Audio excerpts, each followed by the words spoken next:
before you change a wheel bearing. Using this kit, learn the mistakes that can leave you with a scrap hub or a damaged new bearing. In this video, we look at common mistakes, followed by the correct way to do it.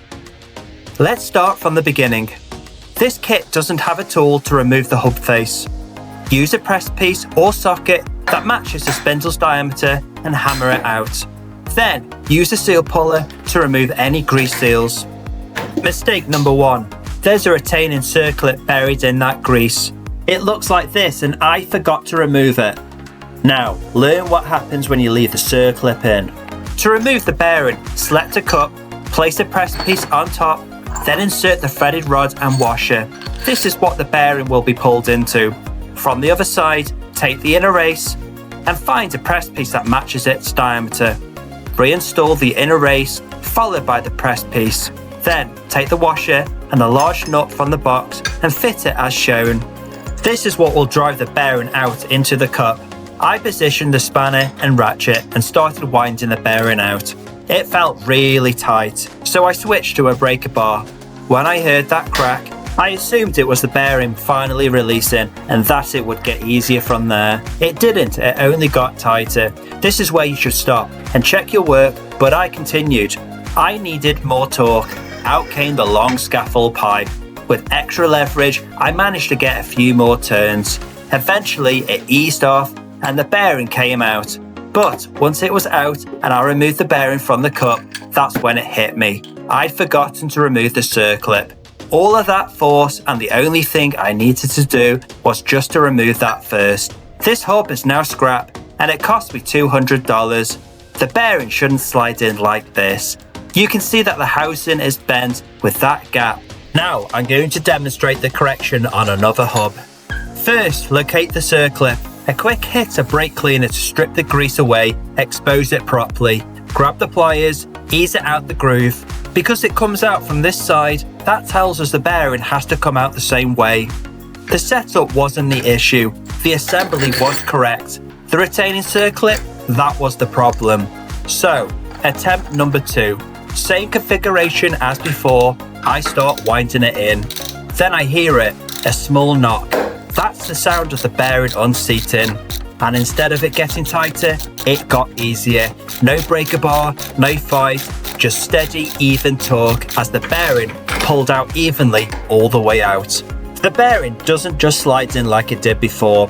Mistake number 2 is how the new bearing is installed. I've seen people use the same press piece for installation as they did for removal, running a threaded rod through the hub with a washer, supporting the opposite side with a larger press piece, then tightening it down with a nut in the washer.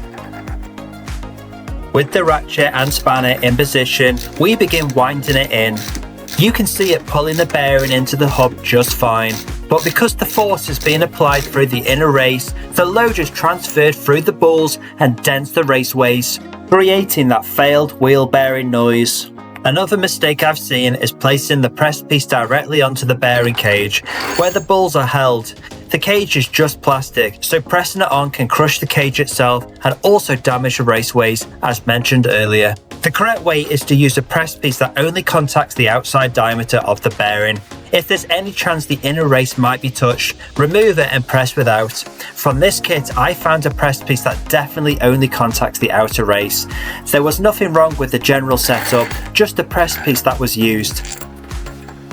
Start winding slowly and check that the press piece is still firm and hasn't slipped. I'm dry pressing this to avoid any contamination to the bearing, but a very light coat of grease in the bore can help it slide in smoothly. Because this is a pull-through method, the rotation is taken by the washer and nut, not the bearing or the press piece. They remain stationary the entire time, so it's effectively the same as using a hydraulic press. You'll feel a sharp stop when the bearing is fully seated. If the circlip snaps back into place easily, that confirms it's home. Now's the time to install or replace the backing plate. Mistake number 2 is assuming the grease seals are the same size. If the wrong seal is installed on the front, it will sit loose on the spindle shaft, allowing the bearing grease to escape. If the other smaller seal is installed on the rear, installing the dry shaft will distort the seal, creating excess friction and cause it to leak. The correct approach is to make sure the seals are fitted the right way around over both the spindle and the dry shaft so the bearing grease stays contained. Mistake number 3 is using a hammer to install the seal. It can distort the casing and the spring inside the lip, which will lead to leaks. The correct way is to use a circular cup that fits over the outer diameter, place a pressed piece on top, then carefully tap the seal into position. This next step isn't a mistake, but a caution. Be careful if you're using a large angle grinder to cut the inner race off the spindle. First, mark an X as shown, then try to release it with a hammer and a chisel. It took me several attempts, going back to recut until the metal has weakened enough for the hammer to free it off. With this approach, superficial marks are expected, so you should never allow any deep cuts on the shaft itself. Mistake number 4 is installing the spindle. Using a snug press piece on the front, inserting the threaded rod and washer, and placing it into position is fine. The problem comes when a large press piece is placed on the back, followed by the washer and nut.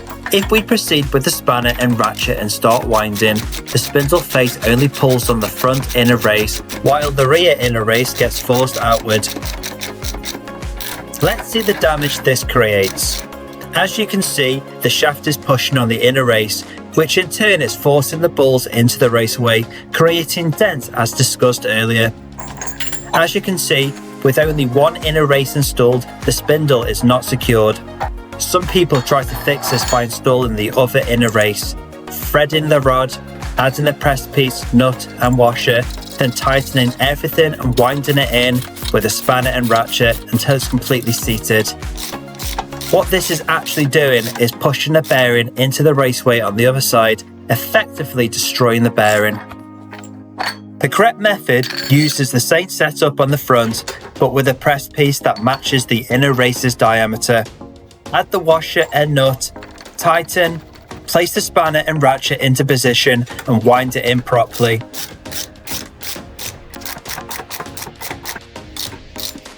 Here's why this works. With the spindle shaft pressing on the inner race and the matching press piece on the other side, you can see that the bearing spins freely. This means that the rollers are not being contacted, making the process completely safe. The last step is to install the inner grease seal using the same technique as before. Using a circular cup will always guarantee that this is going to be a correct installation. Inserting the dry shaft completes an enclosed seal unit, allowing the bearing grease to circulate properly. If you found this video valuable and want to see more in-depth content about wheel bearings, subscribe and I'll make exactly that.